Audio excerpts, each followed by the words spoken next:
going to tell you with this, I'm lazy. I use Montreal steak seasoning. Can't help myself. It has all the salt. Where'd it go? It has salt, it has the spices, it has garlic, onion.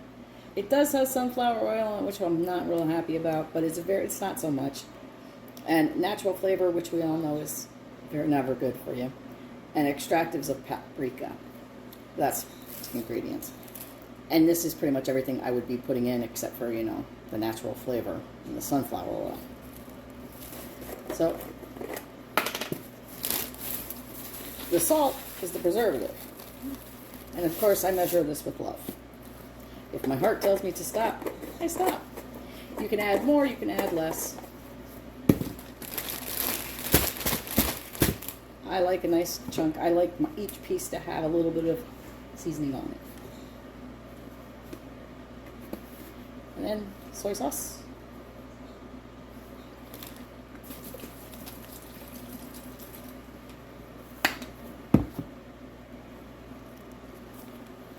And about 2 cups of water.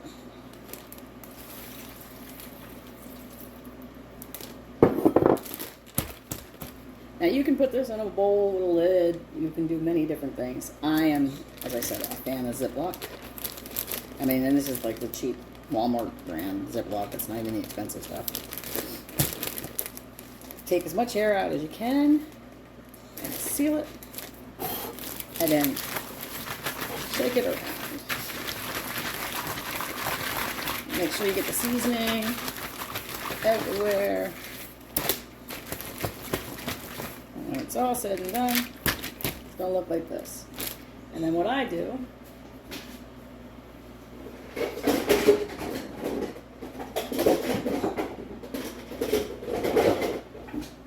because I am a fan of Ziploc, but nobody's perfect.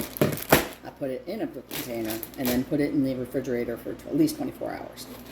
And then it will head to the dehydrator. Okay, here we are. It's been about 24 hours. And our beef is nice and soaked up all that salt and seasonings. So we need to drain it. Because when you dehydrate something, you want to have it as dry as possible before you even put it into the dehydrator. Anyway, so I just take a pan and my strainer, open it up, and dump it in. You don't want to save any of the juice. You don't want to save any of it. First of all, it's now contaminated by, the old beef that you stuck in there. And any of the juices that came out of the beef into the juice itself is going to be aged already. So if you were to put like new beef into this juice, you're adding new beef into old beef, and then you're always looking for some kind of contamination or bacteria or something. You don't want to do that. So you drain it and you're going to chuck it.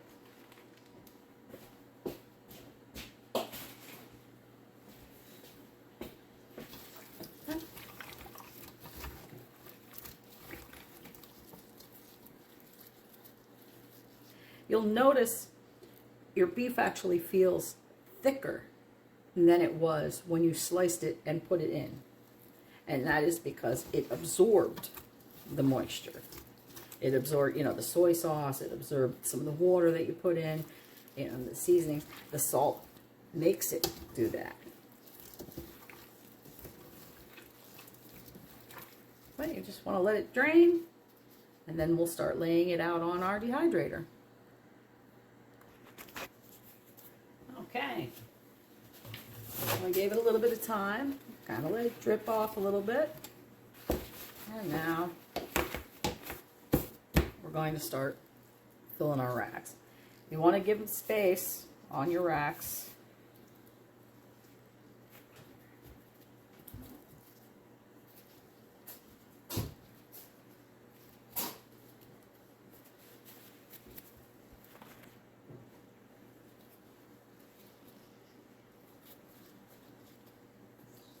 You don't want to overlap at all. You just want to stick things next to each other. Give a little gap in between. The more airflow you have, the better it dries, the quicker it dries.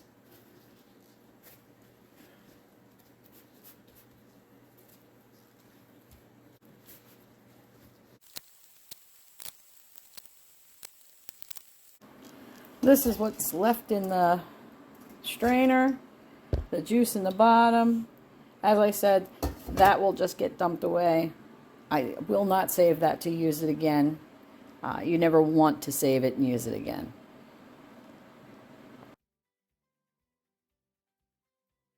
All right, and after our time is up, you can take your trays out. You can take a look at your beef jerky. It's hard. Not too hard. You can still bend it, break it, but it's obvious that all the liquid has been dehydrated out of it. And then you just put it in whatever container you're going to store it in. Personally, I just throw it in a jar with a lid because it won't last that long in my house.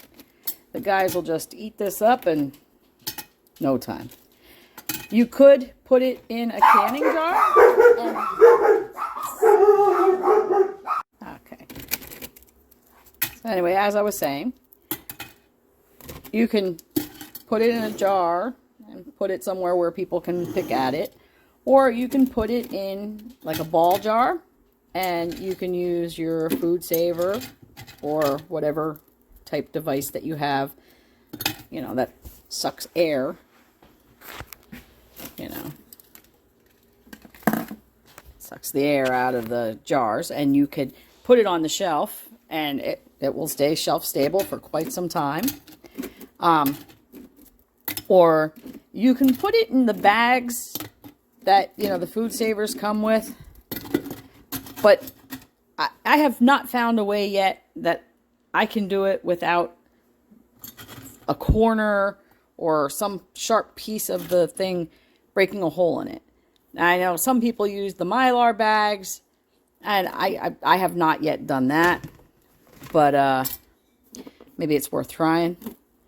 But doesn't matter anyway. I can't get the stuff to last more than, you know, I'm lucky if it makes it a week in the house. I would like to put some up and have it, and I would probably pretty much have to jar it and hide it behind my other jars of, like, you know, beets or something. Maybe then I can get it to stay. But in the meantime, that's pretty much all you got to do. And, you know, you got good edible beef jerky. If you're looking for a more health food conscious type recipe, there's plenty of them online that you can find. I really like to cheat when I can cheat.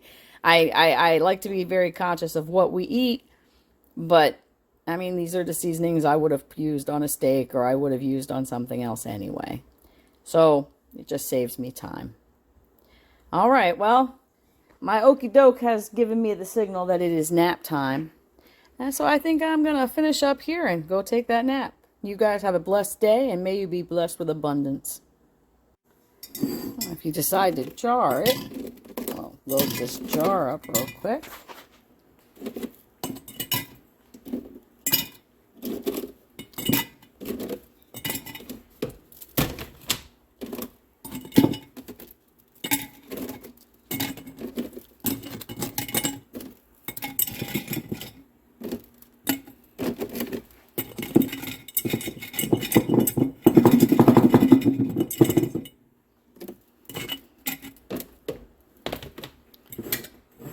Probably didn't need such a big jar. Okay. So once you got your jar full, you're going to put your cap on there. You do not put the ring, just the cap. Okay. And then you set your food saver attachment.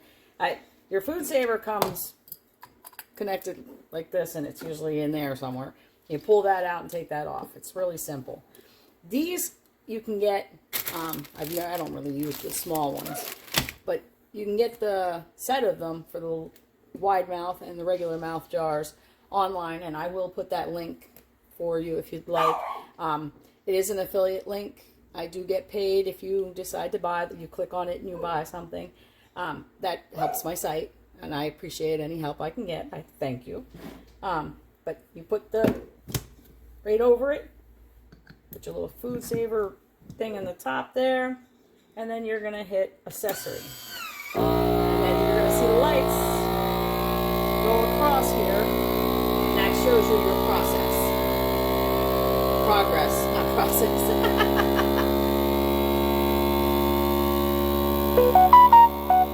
It doesn't take long. And you'll hear a pop. Okay, there we go. Now we just take that off. And you can see it's sealed. And you just put a cap on it. And as I always say, it's very, very important that you always mark what it is and when you processed it. Okay, so this is beef jerky. And today is November 17th. So 11/17/21. All right.